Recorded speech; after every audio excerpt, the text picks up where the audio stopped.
All right, let's get right into it. The brand new Garmin Venu 4 is on the scene, and it's making a lot of us ask a really big question. Is this thing a true Apple Watch killer with that insane 12-day battery? Or is it just a really expensive sports watch that's missing some key pieces of the puzzle? We're going to figure it out. And this is a real dilemma. It's tough. On one hand, you've got this gorgeous smartwatch with battery life that just blows the competition away.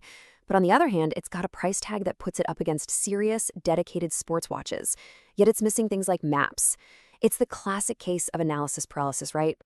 But hey, that's what we're here for. We're going to help you cut through all that hype. In this explainer, we're going to use what we're calling a buyer's compass. We'll look at the 4 key factors, just 4, that will actually help you decide if this watch is the one for you. And look, we're not just pulling this out of thin air. We're leaning heavily on the deep dive reviews from the absolute best in the business, the 5T runner, the legend himself, DCR Mainmaker, and the always excellent Des Fit. We're using their expertise to give you the clearest picture possible. So first up on our compass, the case. This might sound simple, but it's a huge deal. It's all about the look and feel, and it really boils down to a fundamental choice between style and pure sport. So the first question you've got to ask yourself is this: how do you actually want to use your watch day to day? Do you want a slick, touch-first experience that looks great anywhere? Or do you need a rugged, no-nonsense, button-driven machine for your workouts? This is really the core difference between the Venu line and its sibling, the Forerunner.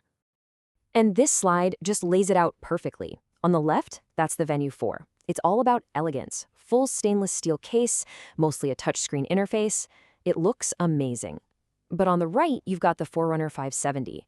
It's pure sport. Plastic case and that classic 5-button layout that athletes swear by, because with gloves on, in the rain, it just works.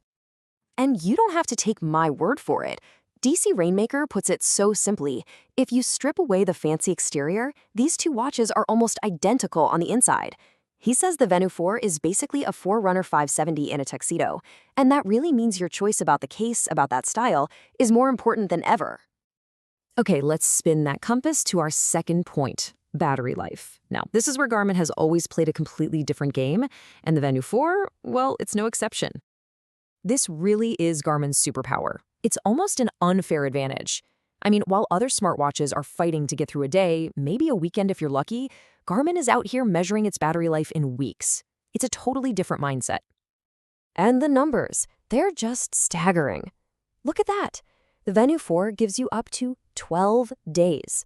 Compare that to 24 hours for the Apple Watch or 40 hours for the Galaxy Watch. We're not talking about a small difference here. We're talking about charging once every week and a half versus every single night. For a lot of people, that's it. Decision made. And just like DC Rainmaker says, the battery life is a massive win.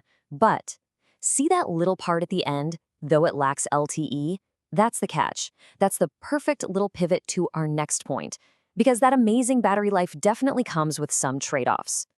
Which brings us to compass point number 3, the really tricky stuff: the intersection of price and features, especially things like LTE.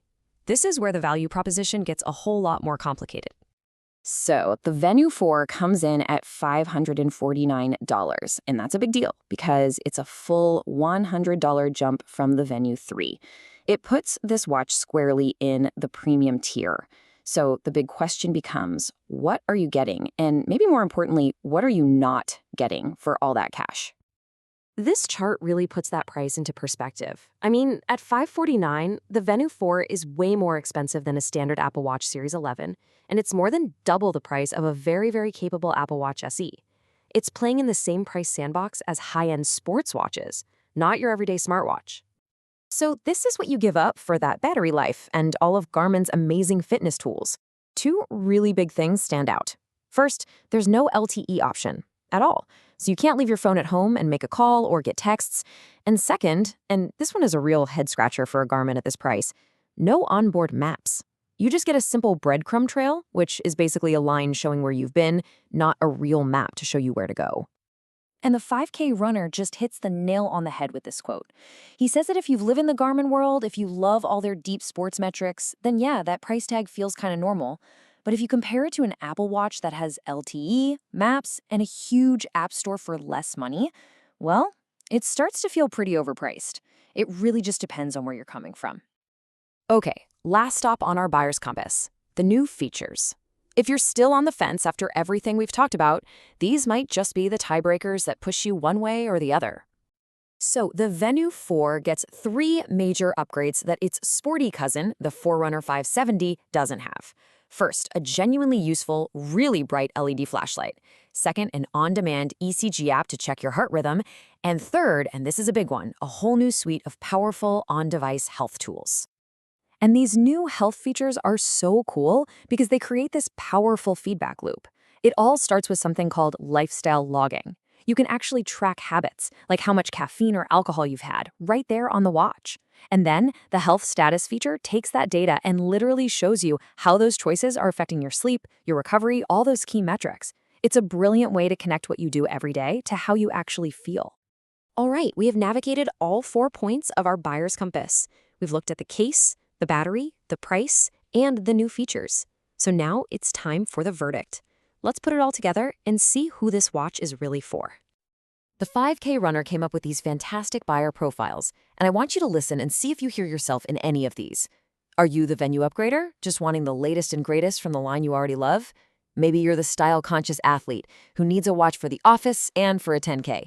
Or are you the forgetful charger who is just so done with plugging a watch in every night? Or maybe the fitness freak or the biohacker light, really intrigued by all that new health data. So at the end of the day, it all comes back to this one ultimate question. Are you looking for a fitness watch that's also pretty smart, or are you looking for a smartwatch that's also pretty good at fitness? Because the Garmin Venu 4 is, without a doubt, the first one. And now you've got the compass to decide if that's the right direction for you.